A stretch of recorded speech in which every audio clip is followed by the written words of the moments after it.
Okay, here we go. First, you want to open up a new Finder window. Go to Go, and you have to hit Alt. You have to get the little library option to pop up. So we're going to Library, we're going to go to Application Support, Adobe,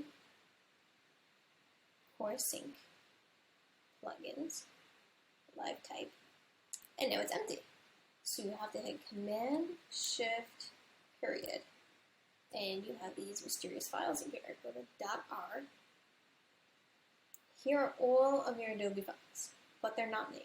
So you will have to go through and use spacebar to preview every single one until you find the one that you're looking for. Let's say that it's this one. And then you're going to want to copy it, copy and paste it, and open a new folder somewhere. Let's say it's just on your desktop.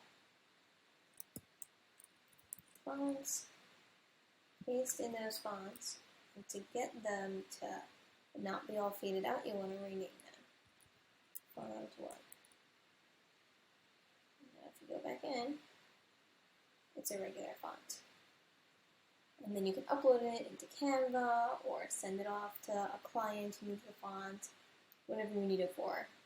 And you want to name it, that way you remember which font it is, otherwise you're going to have to go and preview it again. And that's it.